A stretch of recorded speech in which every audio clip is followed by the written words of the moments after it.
Hey everyone, Benicia Angus here with Feely Real Estate Group. Welcome to your August monthly market update. We are now in the first week of August, which is week 32 for the year, and we're going to be talking about what we've been seeing kind of throughout the summer and what to expect as we're starting to transition into that fall market.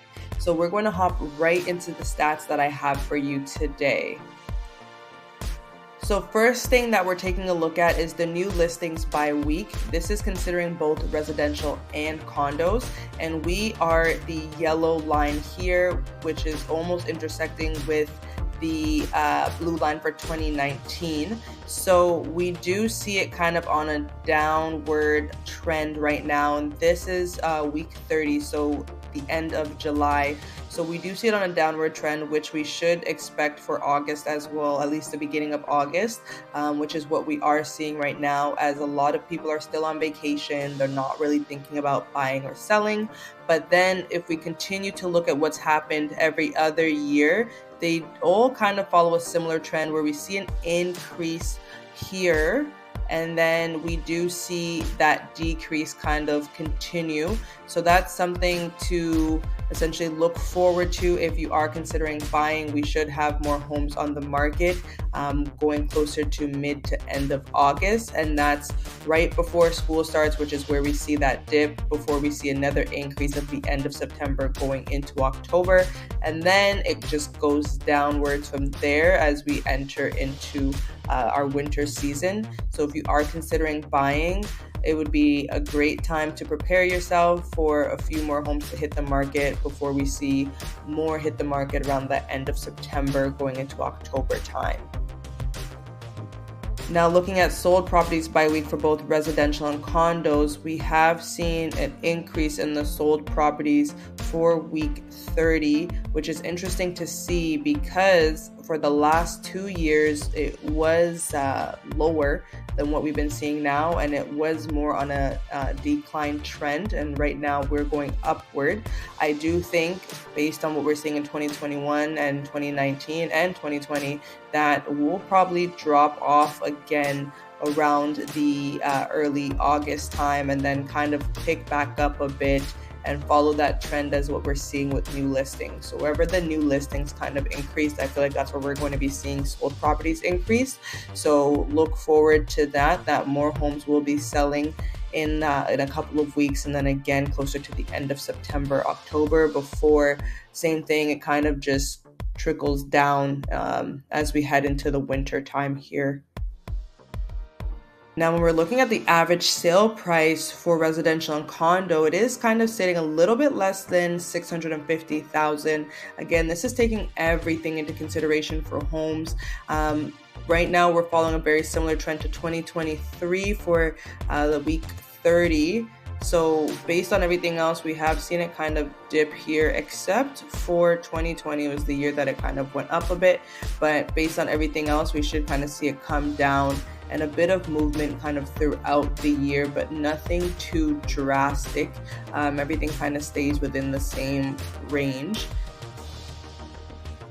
Now we're going to be taking a deeper dive into what's going on in the Ottawa market. This is going to be a very general search, as it's going to be taking a look at all property types, all construction types, all bedrooms, all bathrooms, but it will give us a really good understanding of how the market is performing.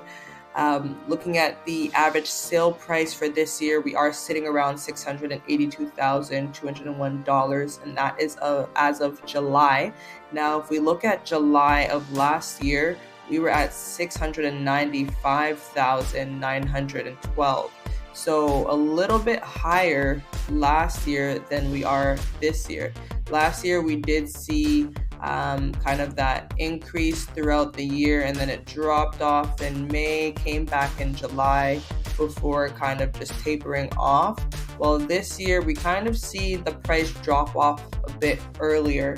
I do think it'll come back up slightly at the end of August or around that mark, and then again in October. Will it be as high as July? I'm not too sure, but I do think we will see another spike there. But it'll be very interesting to see kind of what happens with the pricing based off of every other year. I think 2022 was the other year where we started to see it kind of drop off early as well. Yeah, so we started seeing the prices decrease as of March, and then they continued to go down until September is where we saw that increase. So it could be something that we're going to experience as well, where we'll see another increase around that September mark.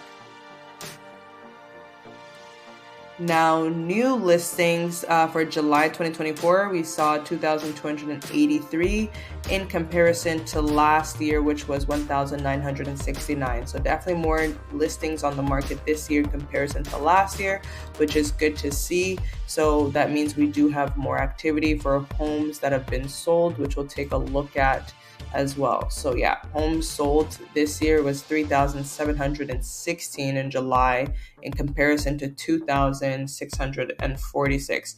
So a lot more activity this year around this time in comparison to last year. Now the total sold was 1,258 in comparison to July last year, which was 1,101. So not a significant difference, but we do still see more activity this year than we did last year. Now the days on market has been pretty interesting. Since March, it's fairly stayed the same. So March was 28, 27, 27, 27. And then in July, we jumped to 31, which is something, let's see the other years here, because we did jump. Yeah, so even last year, we did increase as well. Not as much as we did this year. Last year was 25 days on market. This year's 31 days on market. So homes have been sitting a little bit longer. When we look at the cumulative days on market, we're now at 47 days in total on market in comparison to the 31. So realistically, if a home comes off market and goes back on market, you might only be seeing those days on market, but the cumulative days on market, even if it were taken off the market for a bit, would be on average 47. So 16 days more than what's showing as the average days on market. Now our month supply is the highest it's been in quite some time. So we were at 3 for April, 3.7 for May, 3.7 for June, coming down a little bit to 3.6 for July, which is the highest that we've seen in a while. July of last year was only 2.6 months of inventory, so we're definitely entering a buyer's market. Buyers have way more to choose from than they did earlier on this year. And it was a very slow start this year, so 2.6 months of inventory. We're now starting to see some of the highest inventory in the summertime. And I do think that this number will stay a little higher. I don't think it's going to be dropping into the twos.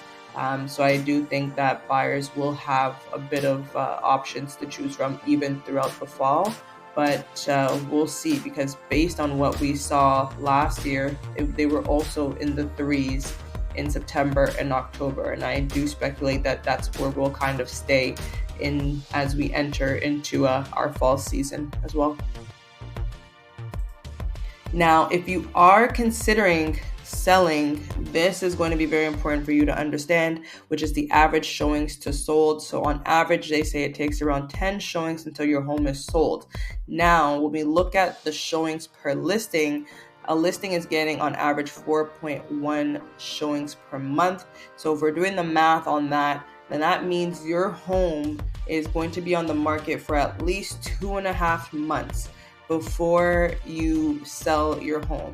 Now, of course, this is not the same for every single home. There are a lot of things to take into consideration. We do see that month supply is higher than it was in early this year. So if you are in an area where you do have a lot more homes that are similar to yours on the market, then yes, your home might be sitting longer. If your home does not show as well, that will dictate how long your home stays on the market. And if your home isn't priced accordingly, that will also dictate how long your home stays on the market. So those are very important things to consider when thinking about listing your home. Who are my competitors? how does my home show in comparison to my competitors, and where does my home price in comparison to my competitors. So definitely keep that in mind if considering listing your home in this fall market coming up. Okay, now we're going to be taking a look at the Canada 5-year government bond. So last week, end of the week, we were at 2.896. So this number down here, we were at 2.896. Now we're sitting at 2.996, so still under that 3% mark, which is good. We haven't been that low since 2023, if not mistaken. Yeah, so we haven't been that low since 2023, going into March. So that is good that we are seeming to be on a downward trajectory in regards to the interest rate.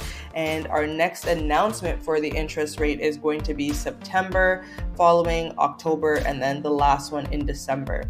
I do think we might have one more interest rate drop for the year, which I think will kind of entice a lot of buyers to consider making a move. Now, if we have two more drops, then I do think we will have a busier fall. So stay tuned for the next announcement in September, following one in October. If you are a buyer and you are considering making a move this year, I would recommend getting your pre-approval done as soon as possible. Your pre-approval is good for 120 days, which is great. So even if the interest rate does go down again, as long as your closing is after that interest rate drop, then yes, you could still potentially qualify for the lower interest rate.